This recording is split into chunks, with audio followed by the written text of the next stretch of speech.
Hey, what's going on, everybody? It's Wilhelm Scream, and welcome back to the channel for more Destiny 2 news and intel. Today, once again, is Friday, so we have our Friday weekly update. XUR has returned. Unfortunately, no Trials of Osiris this weekend because we have Iron Banner. But I'll give you a brief rundown on those two things, as well as all the other farms, glitches, cheeses that you can use heading into the weekend if you haven't had a chance to play very much this week. If you enjoyed this video, please remember to like, comment, and subscribe to the YouTube channel, and turn on the bell to post notifications so you never miss out on any future Destiny 2 content like this. Remember, you can also follow me on Instagram. It'll be linked in the description box down below, and any of those things I just mentioned will also enter you into any future giveaways on this YouTube channel. We do one every 1,000 subscribers, so you never want to miss out. When and if we reach 100,000 subscribers on the channel, we'll be giving away an Xbox Series or a PlayStation or a video card if you play on PC. So starting off with XUR, we have a few interesting items. We have the Wormhusk Crown for the Hunter class with a 66 total roll. Not a terrible stat distribution, though it doesn't seem necessarily tailored to PvE content, maybe more PvP content. You can let me know in the comments section down below. That'll give you another entry into the next giveaway for this video. We have the Crest of Alpha Lupi for the Titan class with the 66 roll, also not a terrible stat distribution. Pick it up if you don't have it. And then we have the Stag for the Warlock with a 65 total roll, also not a terrible stat distribution. Worth picking up if you don't have it. None of these exotics, I would say, are particularly standout in the meta at the moment, but if you found yourself using any of them, please let me know in the comments section down below. That'll also give you another entry into the next giveaway for this video. We have exotic class items, which are farmable this week. If you want a good farming method, I'll make sure to cover that towards the end of the video, so stick around. We have, for our exotic catalyst, we have the Lord of Wolves catalyst, which is the ultimate troll weapon for PvP. Sort of a fusion rifle shotgun, if you will. I would definitely have this in your arsenal if you don't, so pick it up if you don't have it. We also have the Warcliff Coil Catalyst, which is sort of a glitch weapon catalyst, if you ask me, particularly the Warcliff Coil itself, in that particular weapon, when you come up against certain bosses, which are not coded as actual bosses, as sometimes Bungie likes to code certain bosses as vehicles, this weapon, as well as the Eyes of Tomorrow, will do uber damage to it. One boss, I would say, of note is the final boss in the Shattered Throne dungeon, and if you are looking to farm out that dungeon for anything in particular, I think it becomes sort of the go-to farm when we have seasonal events. If you're looking to farm out seasonal materials, this is the weapon to have for that particular farm. So make sure to equip the Warcliff Coil with its catalyst if you have one and not the other. Remember, you can also get red border weapons from the strange Engrams at XUR, so it is worth ranking up, not just for the rank up rewards. We have, of course, a exotic cipher, which can come in handy if you're looking to upgrade any of your exotic armor into essentially an artifice piece of armor. And we also have an exotic cipher available on our second page through the quest. I definitely recommend doing these every single week. For the exotic class item and strange coin farming, I would always recommend going to the Devil's Lair strike on the EDZ, or excuse me, in the Cosmodrome, and just farming that strike out over and over again once you have the buff. And if you don't know what buff I'm talking about, of course, we have the Favor of the 9 buff. So once you pick up this buff, any strike, any core list, playlist activity, so that's either Gambit, Vanguard, or the Crucible, will award you strange coins. When you have this buff, you'll get more strange coins. But most people don't realize that you can actually select strikes from the actual directory screen. So if you were to go to the Cosmodrome, you could pick one of the 3 strikes in the Cosmodrome, and you don't have to worry about it coming up in rotation on the Vanguard playlist. Most people think you have to actually play the playlist. That's not true. You can actually just run the normal strike, and the Devil's Lair strike, I believe, is still the fastest strike currently in the game. So as long as you have the buff active, you can go and farm it as much as you want. It's a great solo farm for strange coins if you're looking to farm out exotic class items. Under our More Strange Offers page, we have Ascendant Shards for 41 Strange Coins. We have 13 Enhancement Cores for 23 Strange Coins. 17 Enhancement Cores for 23 Strange Coins.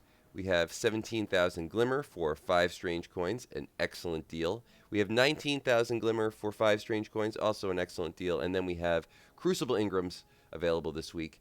You can get 3 Crucible Engrams for 23 Strange Coins. We also have our More Strange gift offerings, which I would recommend picking up if you're looking to spend 1 strange coin at a time, as you will get stuff that you would normally get otherwise. Sometimes you get raid banners. It's not just gear, though sometimes you will get blue weapons or armor, so keep that in mind.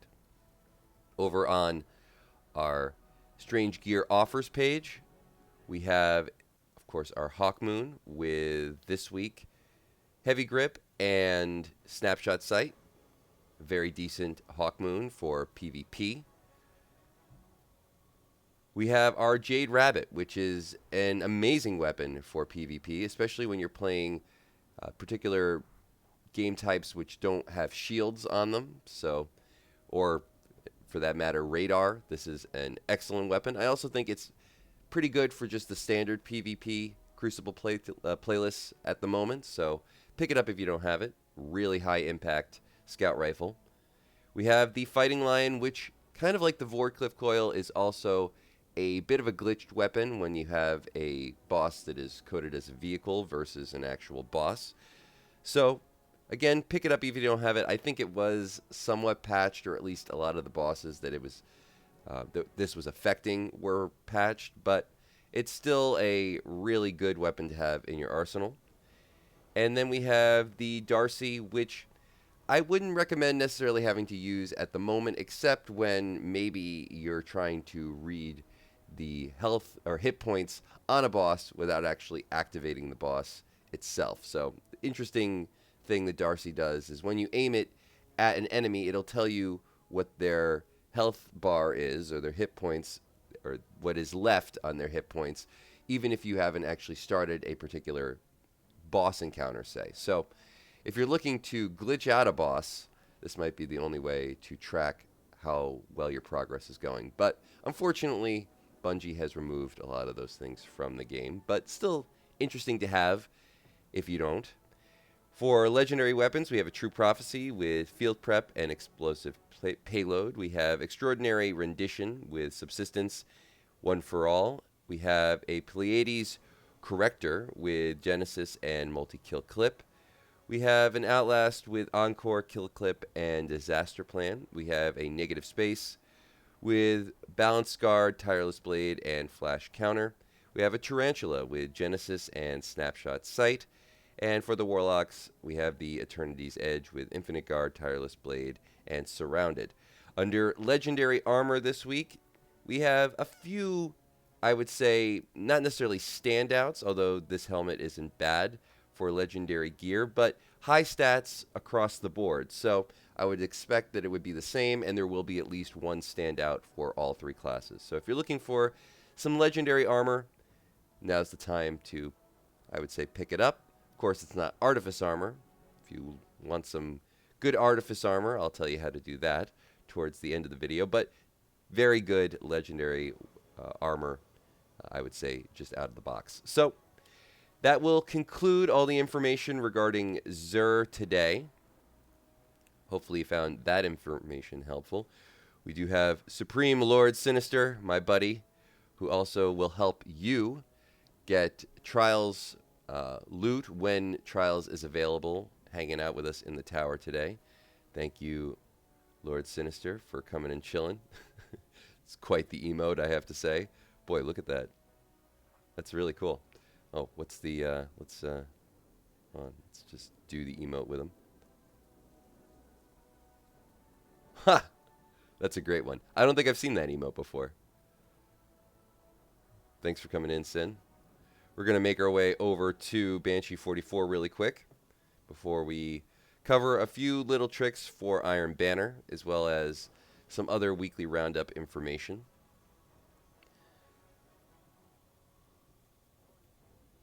Hopefully everybody's been enjoying some Iron Banner, as there is some weapons that are worth farming out. How did he get here so quick? How did you get here so quick, Sin? Oh my gosh. That was... Did he just teleport? I had to do him again.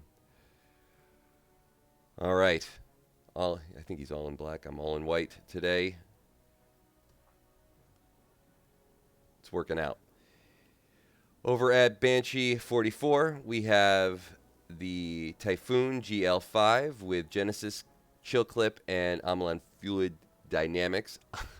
Fluid Dynamics. I always say that incorrectly. We have a Battle Scar with Keep Away and Kinetic Tremors, as well as Field Tested. This is an amazing PvE-focused weapon. Kinetic Tremors are a really great trait, so make sure to pick it up if you don't have a good one. We have the Imperative with No Distractions, Attrition Orbs, and Nano Munitions, the Deep Sight Activation weapon available here. This can roll with some really good stuff. Can actually roll with Kinetic Tremors as well, so might be worth crafting. We have the Rigel D with Perpetual Motion, Demolitionist, and Hockey Breach armaments. And then we have the Enyo D with Well-Rounded, Surrounded, and Hockey Breach armaments. If I said anything wrong, let me know in the comments section down below. It's usually something I do say wrong somewhere. We'll head over to Commander Zavala really quick. Cover this week's Nightfall and Nightfall loot. We have the Wild Style available in its Adept form this week if you can complete the Nightfall on the GM difficulty. We also have, of course, the normal version if you're just running the normal Nightfall. The Nightfall for this week is one that is not one of my favorites because it is a Battleground, which I'm never a fan of. I'm more a fan of Strikes, but we have the Battleground Behemoth available this week. Also over in the Last City, we have the new Kel's Vengeance Arena, which is very difficult. Unfortunately not playable for solo players, but I'm sure that if you're interested, we might be able to encourage my buddy Sinister here to maybe do a stream over the weekend, maybe help some people either run this or the Kel's Vengeance, or excuse me, the Kel's Fall exotic mission. This is much more difficult than this, so, you know, I think it's sort of strange how Bungie organizes these activities, but this is essentially the old Prison of Elders. You get to fight Skullus at the end, but is very, very difficult, I have to say. Top-end activity.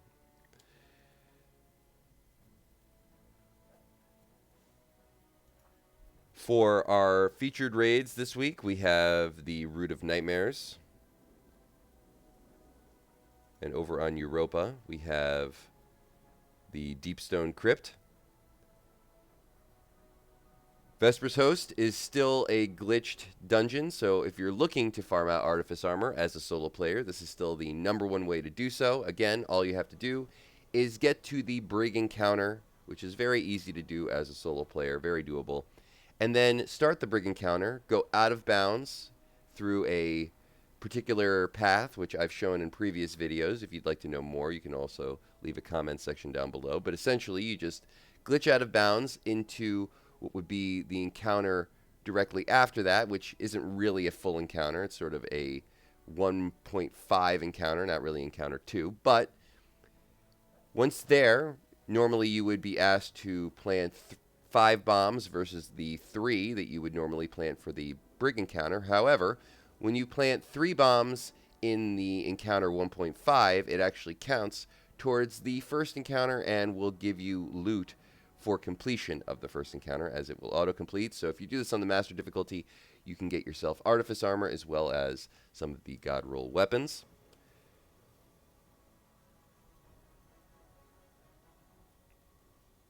And over on our Legends page, we have the Prophecy Dungeon as well as the Ghost in the Deep Dungeon for our featured dungeons for the week. And then we have the exotic mission, the Node, I can't remember the name of it, but this one. I believe that's for the glaive, if I'm not mistaken.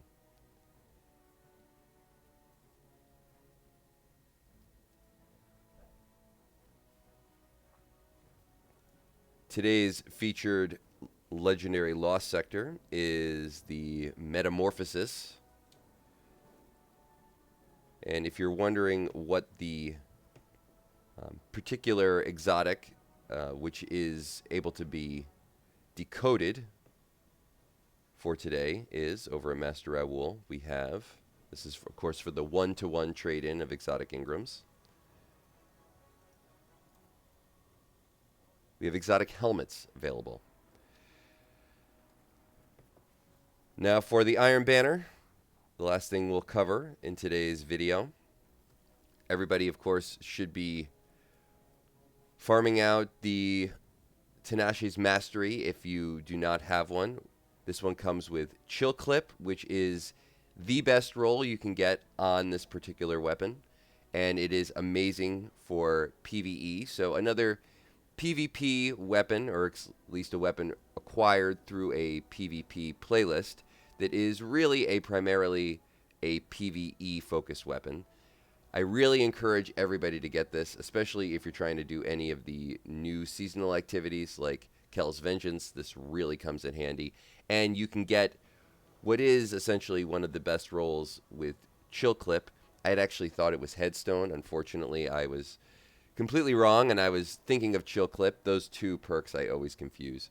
But Chill Clip will also proc Devour if you have that set up on either a Void class or a Prismatic class. So really have this in your arsenal, and at only rank 4, they're basically giving it away. So make sure you get this, and if you're looking for a slightly better roll, which I don't know if you necessarily need to, you can of course get more Iron Engrams and focus them on the second page. If you're looking to rank up Iron Banner and get more Iron Engrams fast, remember to, if we go over to Iron Banner really quick,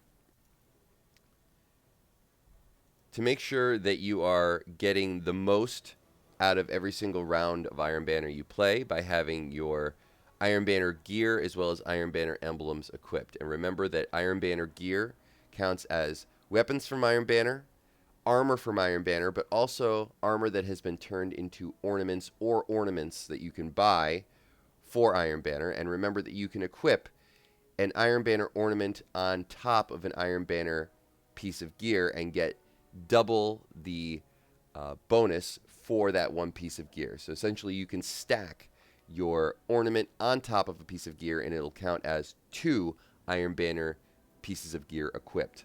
So that's just a way that you can basically use more of the weapons or armor, like exotics, that you want and still get the most out of Iron Banner in every single round that you play. You can actually go over 5 pieces this way, but unfortunately I believe it glitches out your rewards that you get from the end of an Iron Banner match, so maybe don't do that. I think you will still rank up slightly faster, but you won't be getting the rewards from the end of every match, which I think kind of defeats the purpose.